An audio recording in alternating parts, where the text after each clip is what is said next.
Hey everybody, Coach Stacy Lynn here.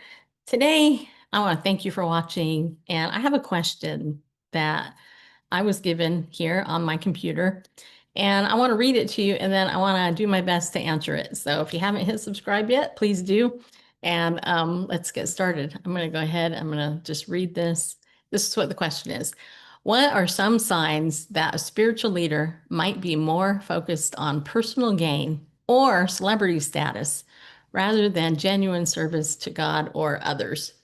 So that's a great question. So, what are some signs a spiritual leader might be more focused on personal gain or celebrity status rather than genuine service to God or others? I think there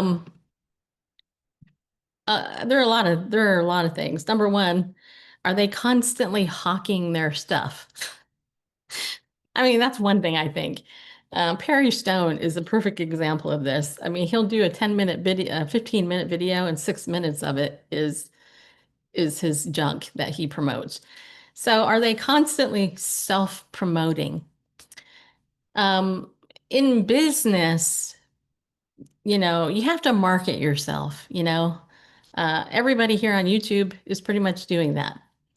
But there comes a point where you have to ask, what's really in it for you, the consumer, right? So just as an example, Perry Stone will hawk all his false teaching to you. And what do you get in return for it, right? So this is actually true to being in relationships with people. A lot of people are in one-sided relationships. And the way you know that is because if you are investing in a relationship and you don't get any response, or the people aren't reaching out to you, back to you, then you know that it's an unbalanced relationship. Good, healthy relationships go both ways, right? And I know a lot of people struggle with that because I've worked with quite a few people who are like, well, how come I'm always the one that calls people and all this other stuff? And I went through that when I was a lot younger.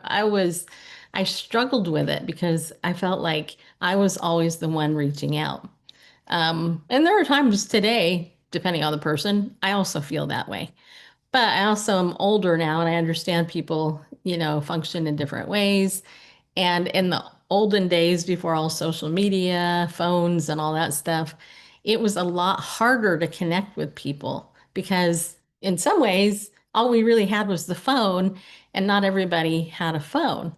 So, getting back to the spiritual leader thing, though, if you have a spiritual leader who's always talking about themselves, if they're always promoting their stuff, if they're always making everything about them, then you know that they care more about themselves than taking care of the sheep.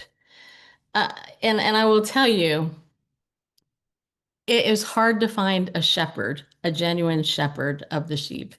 The last church I attended, my husband and I had been dealing with a health problem with a parent that we were dealing with, and we had been out of church for a few weeks. And we had been driving one day, and we ended up at the destination we were going a couple hours away. And all of a sudden, my husband got a phone call. And it happened to be the senior pastor of the church we had been attending for quite a while. And we were a little bit surprised that this pastor called us to say, hey, where were you guys? How come I haven't seen you? Literally, in 40 plus years of going to church, I have never had that happen. And that was why we ended up going to that church, was because that pastor actually cared about us. He was like, noticed that we weren't there for a few weeks, and he reached out to say, hey, what's going on? And it turned out we were able to share with him. My father-in-law was on his deathbed, and we were talking about that. We had to talk about, what that was like and stuff. And the pastor cared.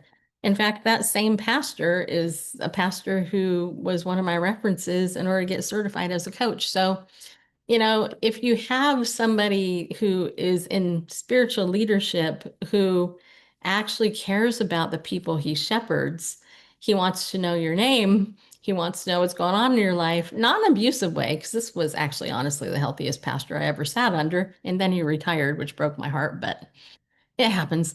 Um, but the thing is I got a taste of what a good shepherd was. On the other hand, many, many years ago, I attended the vineyard, and Newport Vineyard in particular was the particular church I attended. And my husband and I served there for a number of years, quite a few years. And then we ended up moving out of the area and we had to leave the church because it was just going to be too far to drive. So we wanted to set up a meeting to say goodbye to the senior pastor. I'll never forget this. Never forget it. We went to the church secretary and we're like, we want to go in and say goodbye to the pastor. And we want to set up an appointment to say goodbye. And we were told, I'm sorry, but he doesn't meet with members. And this particular pastor, who's now deceased, I'm not even going to say his name, he had ended up getting on the radio and becoming more famous and all this other stuff. And I just remember feeling, and this was about over 20 years ago, I remember thinking, wow, I sat under this guy for all this time and he didn't give a rip about my husband and I.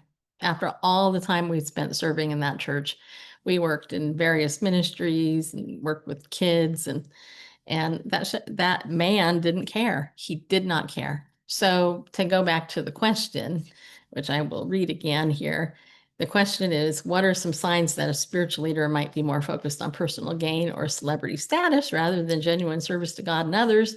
Well, it's how they interact with you.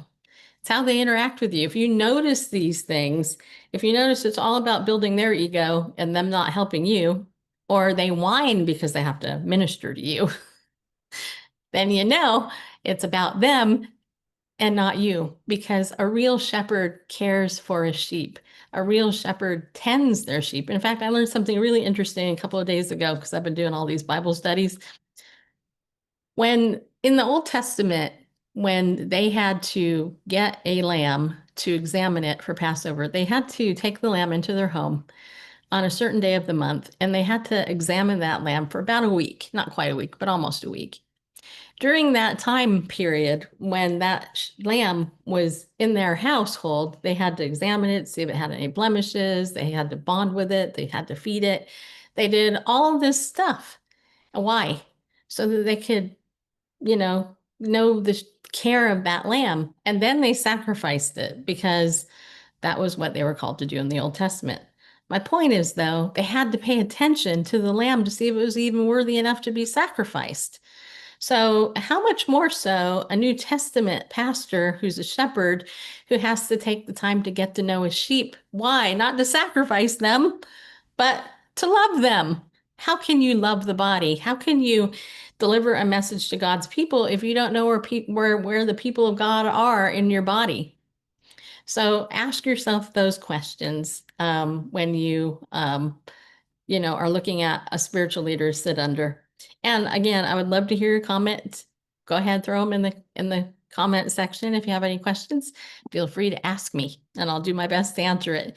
And thanks again for hitting that subscribe button, people. I'll see you in the next video.